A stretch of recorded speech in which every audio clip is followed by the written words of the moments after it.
Friends, welcome back to channel. आपका इस interesting video में स्वागत करता हूं। आज बात करेंगे हम इस वीडियो के अंदर। बहुत सारे मैनेजर ना एज ए मैनेजर फेल क्यों हो जाते हैं। बहुत सारे इंडस्ट्री के अंदर एज ए एबीएम प्रमोट होते हैं, फिर डिमोशन लेके फिर सीएमआर बन जाते हैं। पहली सिचुएशन। दूसरा, एज ए एबीएम प्रमोट हो जाते हैं, हमेशा ही डांट खाते रहते हैं, हमेशा ही उनकी वाट लगती रहती है। दूसरा सिचुएशन। तीसरा, एज ए एबीएम हम प्रमोट हो जाते हैं लेकिन परफॉर्म ही नहीं कर पाते हैं। राइट, हमारा जो सबॉर्डिनेट्स है, मेरा जो टीम है, मेरी रेस्पेक्ट ही नहीं कर पाती। चौथा सिचुएशन, मैं अपने जॉब से खुश ही नहीं हूँ, हमेशा मेरी बॉस भी बजा के जाता है, चार सुना के जाता है, और जो मेरा टीम वाला है वो भी मेरे को चार बात सुनाता है। मतलब दोनों तरफ से कोई भी रेस्पेक्ट नहीं मिलती। पांचवा सिचुएशन, और बहुत सारी चीज़ें इसके अंदर होती हैं।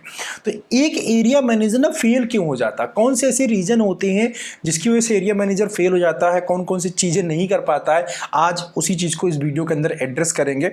आई होप अगर आप मैनेजर हैं या बनने वाले हैं तो आप इन चीज़ों का ध्यान रखेंगे या इन स्किल्स को डेवलप करेंगे। जो चीज़ें मैं आपको बता रहा हूं तो यस आपको हेल्प करेगी। सबसे पहला स्किल है dressing sense. As a ABM ना, एज ए एमआर आपने जैसे भी ड्रेसिंग सेंस रखा हो चल जाता है, कोई बात नहीं, कोई देखने वाला नहीं होता। लेकिन अभी एज ए एबीएम ना आपको अपने पर्सनल ग्रूमिंग के ऊपर ना थोड़ा सा एक्स्ट्रा पैसा खर्च करना चाहिए। जितना आप एज ए मेडिकल रैप काम कर रहे हैं, थोड़ा अपने क्लॉथ्स के ऊपर, थोड़ा अपने ड्रेसिंग सेंस के ऊपर आपको आपका अपना बजट पर्सनल बढ़ाना चाहिए। ठीक है, पर्सनल ग्रूमिंग का बजट मैं बोलूँगा आपको बढ़ाना चाहिए। बहुत सारे मैनेजर का मैंने देखा है, शूज ही पॉलिश नहीं होता, शूज फटा हुआ होता है, शर्ट ना अच्छे क्वालिटी के कपड़े का नहीं होता। एज ए मैनेजर हमें जर्नी बहुत ज़्यादा करनी होती है, उसकी वजह से थकान होती है, टायर्डनेस होती है। अगर कॉटन का कपड़ा नहीं पहनेंगे ना आपने, दो चार पैसे बचाने के चक्कर में कपड़ों की वजह से बहुत ज़्यादा प्रॉब्लम आती है, इरिटेशन आती है, एक्टिवनेस नहीं रहता है। अंडरस्टैंड? तो आप थोड़ा सा कॉटन वाले कपड़े पहनने शुरू करिए, क्योंकि लॉन्ग ड्यूटी, सुबह घर से सुबह 7 बजे निकलना होता है, फिर शाम को रात को 7, 8, 9 बजे आना होता है। तो इस टाइम पे कपड़े की क्वालिटी थोड़ी अच्छी रखिए, पहली चीज़। दूसरा, कपड़े का कलर का मैचिंग। बहुत सारे मैंने मैनेजर्स को देखा है, सेंस ही नहीं होता कपड़े का, पैंट और जो शर्ट है ना, ट्राउजर एंड शर्ट है, मैच ही नहीं कर रहा होता। देखो, हमेशा आप ध्यान रखो, हमेशा डार्क कलर का पैंट लो, चाहे जो भी कलर लो, डार्क ब्लू हो सकता है, ब्लैक हो सकता है, ब्राउन, जो भी है ना, डार्केस्ट कलर में हमेशा पैंट लो। और शर्ट जो हमेशा लो लाइट कलर में लो, और जो आपकी टाई होनी चाहिए वो भी डार्क कलर में चूज करो। ये ड्रेसिंग सेंस ना सबसे बेस्ट है, वर्ल्ड बेस्ट ड्रेसिंग सेंस है, जो हमेशा ही अच्छा लगता है। अगर आप इसको नहीं फॉलो करते हैं तो फॉलो करिए, आपको इससे मजा आएगा। दूसरा ये है कि अपने शूज को थोड़ा पॉलिश करने की हैबिट डालिए। ज़्यादा डेली पॉलिश नहीं कर सकते तो हफ्ते के अंदर 2 या 3 दिन जरूर पॉलिश करिए, लेकिन शू शाइनर आप डेली यूज करिए, ताकि वो लगे नहीं, उसके शाइनिंग में कोई कमी नहीं होनी चाहिए। शू शाइनर यूज करिए, शू आपका चमकता हुआ होना चाहिए, आपकी बेल्ट भी चमकती होनी चाहिए। कहता नहीं, कितने मैनेजर के मैंने बेल्ट देखे होंगे ना, वो बेल्ट के जो कोर होते हैं ना, ऊपर और नीचे के, वो बिल्कुल बाहर उभरे उभरे से रहते हैं। बेल्ट का बक्कल जो होता है उसके ऊपर जंग लग चुका होता है। इस टाइप की सिचुएशन। ड्रेसिंग सेंस, टाई यहाँ से लेके यहीं तक लटक रही होती है, राइट, तो यहाँ तक टाई लग रही है, यहाँ तक रहती है। मतलब टाई जो होता है ना, आपकी वो टाई बक्कल, बेल्ट जो होता है उसके बक्कल को, जो टाई का टिप है ना, वो टच करना चाहिए। दिस इज द वे जिसके थ्रू हम टाई, मतलब अपने थोड़ा ड्रेसिंग सेंस को आप मेंटेन करिए, अच्छा क्लॉथ पहनिए, बहुत इंपॉर्टेंट है। ये आपका ना एज ए मैनेजर शो करता है। जब डॉक्टर चैम्बर के अंदर जाते हैं, आप अपने सबऑर्डिनेट टीम के साथ जाते थे, एज ए मैनेजर आपको लगता है यार आप मैनेजर हैं, तो पहली चीज़ तो यही है। दूसरा जो प्रॉब्लम होता है जिसकी वजह से मैनेजर एंड मेडिकल रैप के बीच में डिफरेंसेस क्रिएट होते हैं, वो है ईगो। ईगो, अगर आपको फार्मा इंडस्ट्री के अंदर ग्रो करना है तो ईगो एंड डिक्टेशनशिप, ये चीज़ घर पे छोड़ के जाना पड़ेगा। चाहे आप मेडिकल रैप हो, चाहे आप मैनेजर हो, या किसी भी लेवल पे, ईगो और डिक्टेशनशिप अगर आपने रखने की कोशिश किया तो यहाँ पे सक्सेस नहीं हो पाएगा। बहुत सारे लोगों को मैंने देखा ईगो प्रॉब्लम होता है। मेडिकल रैप ने कुछ बोल दिया तो अपनी ईगो को ऊपर ले लेंगे। अंडरस्टैंड, उनके टीम ने कुछ उनको बताने की कोशिश की तो ईगो में ले लेंगे, गुस्सा हो जाएंगे। अब जहाँ टीम को समझाने की बात है, कुछ बताओ कि बेटा ऐसे ऐसे कर लो, या इसको काम को ऐसा करना चाहिए, वैसे पहले हमने बताया ना, एक बार बताया, अब मुझसे वो दोबारा पूछने आ रहा था, मैं उसके ऊपर ही गर्म हो जाता, तुमको कुछ नहीं आता, तुमको है वो है ऐसा, मैं 4 बातें उसी को सुनाना शुरू कर दिया। अगली बार वो खुद पूछे ही ना, गलत सही जैसा है वो करता रहेगा। मीटिंग में जाएगा तो अपनी भी वाट लगवाएगा और आपकी तो बुरी तरह वाट लगवाएगी, और उसके बाद जब लगवाएगा ना तो आपका और उस मेडिकल रैप के बीच में वही मीटिंग के अंदर तू मैं शुरू हो जाता है। बहुत ही गंदी और बैड हैबिट है। और ये क्यों होता है? सिर्फ ईगो की वजह से होता है, क्योंकि आपने उसको रेस्पेक्ट नहीं दिया, उसकी बात को सुना नहीं, या उसकी कोई प्रॉब्लम थी उसको आपने रिजॉल्व नहीं किया, उसको सेटिस्फाइड नहीं किया, या उसको मैं बोलूँ नया नया बंदा आया था, हो सकता है फ्रेशर ही रहा होगा या फिर एक्सपीरियंस ही रहा होगा, उसको या फिर फ्रेशर रहा तो उसको सिखाने की कोशिश नहीं किया, और एक्सपीरियंस रहा तो आपने मान लिया एक्सपीरियंस है तो उसको आता ही होगा, तो उस चक्कर में आपने नहीं सिखाया। अभी जब आपने सिखाया नहीं, कंपनी में आया था, आपके सिस्टम मालूम नहीं था, तो उसने किया नहीं, जब किया नहीं तो वाट लगनी है। तो ये चीज़ें आपको नहीं करनी है। जो भी आपका मेडिकल रैप उसको पूरी हेल्प करिए, सारी चीज़ें कंपनी का पूरा प्रोसेस समझाइए, नहीं कर रहा है एक नहीं 1000 बार समझाइए जब तक वो उसको कर ना ले। इंडक्शन बहुत अच्छे से करिए, इंडक्शन 6 डे का जो इंडक्शन प्लान होता है एरिया मैनेजर का मेडिकल रैप के साथ, उसको पूरा करिए। मंडे टू सैटरडे ही ज्वाइन कराइए इंडक्शन में, और 6 दिन ना जम के मेहनत करिए मेडिकल रैप के साथ। कंपनी का पूरा बिजनेस प्लान, कैसे कंपनी बिजनेस लेती है, कौन से अच्छे डॉक्टर हैं, किसके साथ हमारा रिलेशन है, कैसे आपको काम करना है डिटेलिंग, ये सारी चीज़ें 6 दिन ना अच्छे से प्रैक्टिस करा दीजिए, अच्छे से चीज़ों को समझा दीजिए, आपका काम आगे का काफ़ी ज़्यादा आसान हो जाएगा, राइट। तो इस चीज़ को आप फॉलो कर सकते हैं। इसके बाद तीसरा जो पॉइंट आता है जिसकी वजह से प्रॉब्लम आती है, वो है प्रॉपर मैनेजरियल स्किल का नॉलेज ना होना। कई बार क्या होता है, एज ए मैनेजर मैं प्रमोट कर जाता हूँ लेकिन मुझे एक अच्छा बॉस नहीं मिलता। जब मुझे एक अच्छा बॉस नहीं मिलता तो कई बार क्या होता है, हमें वो मैनेजर वाले जो स्किल्स होते हैं ना, हमें पता ही नहीं होता, हमें चीज़ें आता नहीं। जैसे एग्जांपल है, मुझे कोई मान लो कि उसका एक्सपेंस कट गया मेडिकल रैप का, अभी हेड ऑफिस से वो कैसे बात करना, कैसे मेल ड्रॉप करना मुझे नहीं आता। मेडिकल रैप का और कोई प्रॉब्लम है मुझे नहीं आता, मुझे एक्सेल चलाना नहीं आता, मुझे डाटा मेंटेन करना नहीं आता, मेरे पास मेडिकल रैप का डेटा ही नहीं है। मेडिकल रैप मुझसे पुराने साल का डेटा मांग रहा है, मैं तो खुद ही नया आया हूँ, कहाँ से डेटा मैं दे दूँगा। तो ये है मैनेजरियल स्किल सेट। इसके अलावा और भी बहुत सारी चीज़ें जो एक टीम को मैनेज करने में लगती हैं, ये होती है मैनेजरियल स्किल सेट। ये आपके पास होना चाहिए।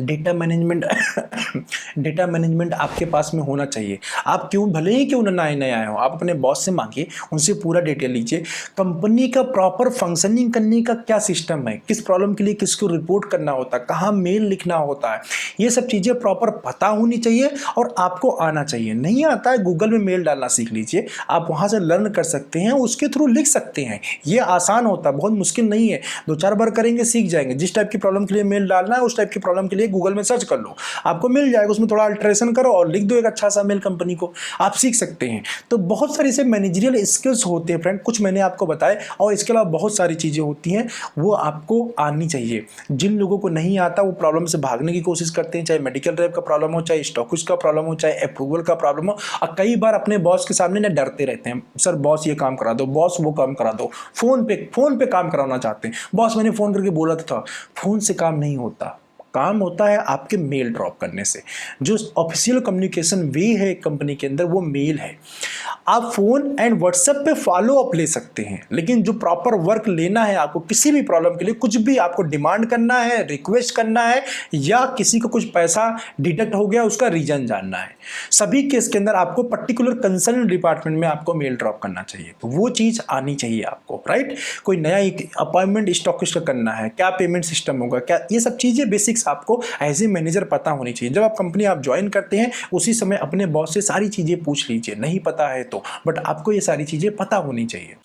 इसके बाद जो नेक्स्ट है, जिसकी वजह से बहुत सारे मैनेजर को मैंने वाट लगते देखा है, वो है कंप्यूटर स्किल। MS ऑफिस का नॉलेज, PPT बनाना ना आना, MS एक्सेल का ना आना, एक्सेल के अंदर फार्मूले लगाना ना आना, रिव्यू फॉर्मेट का भरना ही ना आना, गलत भर देना। इस पे पता नहीं कितने मैनेजर का मैंने वार्ड लगते हुए देखा है।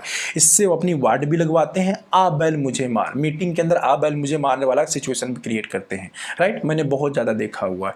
इससे आपको बचना है। पहली बात तो आपको रिव्यू या कोई भी डेटा बोला जाता है तो उसको पूरा भर के लेके जाना है, सही भर के लेके जाना है। नहीं समझ में आता अपने बॉस से पूछो, पहला चीज़ जो आपका सीनियर है उससे पूछो, बार बार पूछो, परेशान करो, कोई दिक्कत नहीं, बट सही भरो, पहली चीज़।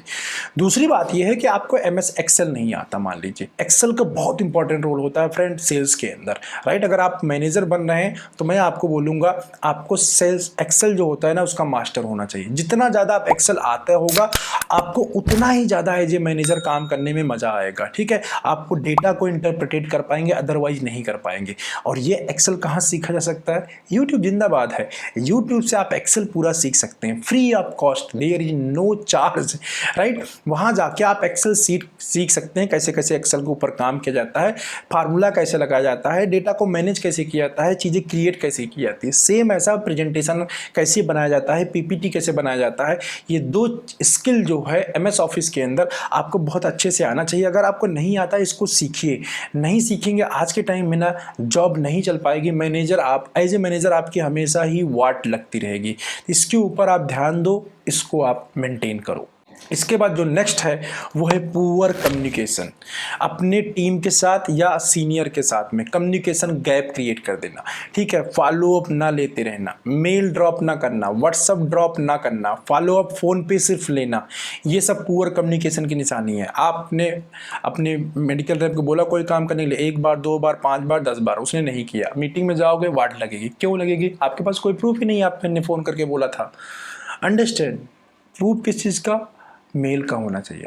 आपके मेडिकल रैप की परफॉर्मेंस पुअर है, आप उस पर बाकायदे एक मेल बनाइए और उस पर जो उसका कंसर्न एरिया है, प्रोडक्ट वाइज प्रॉब्लम है, टोटल अचीवमेंट प्रॉब्लम है, एवरी मंथ उसको मेल करिए। CC अपने बॉस को भी करिए और उसके ऊपर NSM को भी करना चाहते हैं तो कर सकते हैं, कोई दिक्कत नहीं है। लेकिन उसको प्रॉपर मेल ड्रॉप करते रहिए रेगुलर इंटरवल पे। एवरी वीक जब भी कोई मीटिंग होती है, जब भी कोई बात होती है, हर बात पे मेल ड्रॉप करना सीखिए। क्यों होता है ये?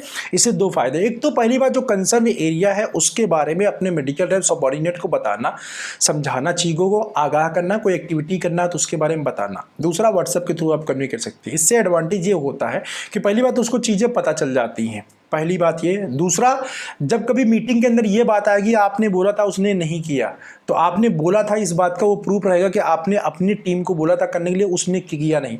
लेकिन आपके टीम के और आपके बीच में डिफरेंसेस वहाँ भी क्रिएट नहीं होना चाहिए, लेकिन आपको अपने आप को वहाँ पे सेव करना है, डिफरेंस नहीं क्रिएट करना है। बट रिव्यू मीट के अंदर जब मैनेजर रिव्यू मीट होगा तो आपको बता देना कहाँ सर मैं इस पर लगा हुआ हूँ और ये चीज़ मैं कम्युनिकेट कर रहा हूँ टीम के साथ, टीम कर रही है। इस टाइप आपने क्या है, जैसे मान लीजिए कोई टीम परफॉर्म नहीं कर रही, कोई मेंबर है आपका टीम मेंबर वो परफॉर्म नहीं कर रहा है, आपके मैनेजर ने NSM जो रिव्यू के लिए आया, आपने क्या एक्शन लिया, तो आप क्या बोलोगे? क्या एक्शन लिया? सर मैंने ये किया, वो क्या प्रूफ है आपने किया? कुछ किया आपने? कोई प्रूफ है आपके पास? नहीं प्रूफ है। लेकिन अगर आपने उसके लिए कुछ स्ट्रेटजी डिजाइन की कि वो हेडक्वार्टर परफॉर्म नहीं कर रहा है, 80% भी नहीं कर रहा है, 70% या पैथेटिक सिचुएशन के अंदर, जिस भी सिचुएशन के अंदर है, उसके लिए अगर आपने कुछ करेक्टिव मेजर लेके उस मेजर को मेल के थ्रू ड्रॉप किया हुआ है, देन आप बोल सकते हैं यस सर मैंने उसके ऊपर करेक्टिव मेजर लिए, ये सारे स्टेप लिए हुए हैं मैंने, और ये देखिए मैंने रेगुलर इंटरवल पे इसको फॉलो अप में भी रखा हूँ। ये देखिए मैं एवरी मंथ इसको एवरी वीक मेल डाल रहा हूँ, ये व्हाट्सअप देखिए मैं डाल रहा हूँ। तो इससे क्या समझ में आता है? कोई एरिया परफॉर्म नहीं कर रहा, प्रॉब्लम वो नहीं है, क्यों परफॉर्म नहीं कर रहा है ये आपको पता होना चाहिए एज ए मैनेजर, पहली चीज। दूसरी बात ये है कि वो परफॉर्म कैसे करेगा, कौन से स्टेप वहां पे लेने चाहिए, वो आपने लिया कि नहीं लिया। 2 चीजें अगर आपको पता है, आपको रिव्यू मीटिंग में आपकी वाट नहीं लगेगी, आप आराम से बच जाओगे, कोई दिक्कत नहीं है। अंडरस्टैंड?